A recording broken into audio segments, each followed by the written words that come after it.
रियासती वजीर बराए आबकारी डॉक्टर वी श्रीनिवास गौड़ ने आज महबूबनगर शहर के वेंकटेश्वरा कॉलोनी, पद्मावती कॉलोनी और राजेंद्र नगर का सुबह के अवलीन सातों में दौरा किया है और सफाई के कामों का जायजा लिया। इन्होंने हर जगह बारिश के पानी के ठहराव पर बल्दी अहदेदारों पर बरहमी का इजहार किया और सीवरेज निज़ाम का भी मुआयना किया है। उन्होंने अवाम से भी बात करते हुए बल्दी सहूलियात के मुतालिक आगाही हासिल की है। अलावा इसके उन्होंने शहर के मुख्तलिफ कंटेनमेंट इलाकों का भी दौरा किया और वहाँ अवाम से बात की।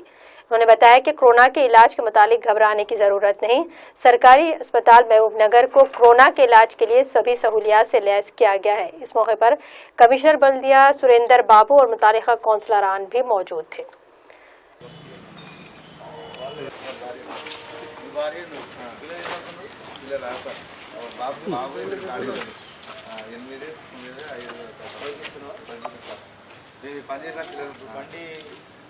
మన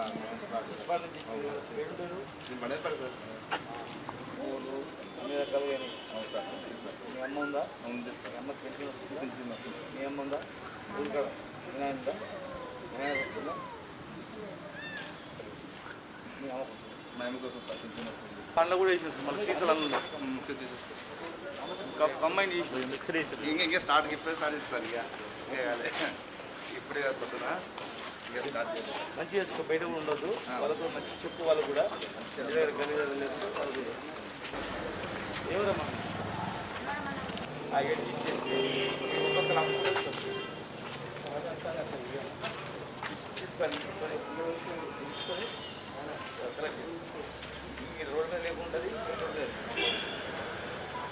కరోనా సమయంలో ప్రతి ఒక్కరు కూడా చాలా జాగ్రత్తగా ఉండాలి, వాళ్ళకి జాగ్రత్తలు ఉండాలి, శానిటేషన్ మంచిగా ఉండాలి. కరోనా మీద భయపడాల్సిన పని లేదు. మహబూబ్నగర్ హెడ్ క్వార్టర్లోనే 220 బెడెడ్ హాస్పిటల్ గవర్నమెంట్లో, ప్రైవేట్లో 100 బెడెడ్తో ఇంకో హాస్పిటల్, వాళ్ళందరూ కూడా 27 సెంటర్లో టెస్టింగ్ కేంద్రాలు.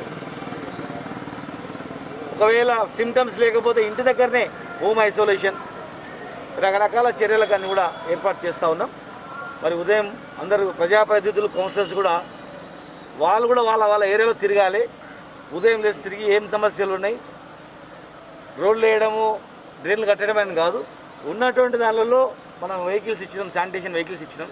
ఆ వెహికల్స్ శానిటేషన్ సిబ్బంది పనిచేస్తుందా లేదా, house to house garbage collection అవుతుందా లేదా, సెగ్రిగేషన్ అవుతుందా లేదా, ఒకవేళ ఎవరికైనా కరోనా వస్తే ఎట్లా ఉన్నారు వాళ్ళు, మనం ఏం చేయాలా, భయపడొద్దని ధైర్యం చెప్పి కరోనా కూడా మళ్ళీ వ్యాప్తి చెందకుండా చేయాల్సిన బాధ్యత అందరికీ ఉంది. అది అందరం చేయాలి, గవర్నమెంట్ చేయాలి. ఇవాళ ముఖ్యమంత్రి గారు మహబూబ్నగర్లో అన్ని హాస్పిటల్లో ఆక్సిజన్ సిలిండర్లు, వెంటిలేటర్స్,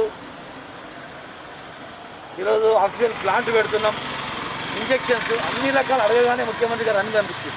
ఇక్కడ అన్నీ ఉన్నాయి కనుక ఆందోళన పడవద్దు, అట్లా నిర్లక్ష్యం కూడా చేయొద్దని చెప్పి దానిలో తిరుగుతున్నాం. దయచేసి ప్రజాప్రతినిధులు కూడా, కౌన్సిలర్స్ కానీ, వార్డు మెంబర్లు కానీ ప్రతి ఒక్కరు కూడా తిరిగి అందరం చేస్తేనే, అందరం కంబైన్ చేస్తేనే అవుతుంది. ఎవరో ఒకరం చేస్తే అయ్యేది కాదు.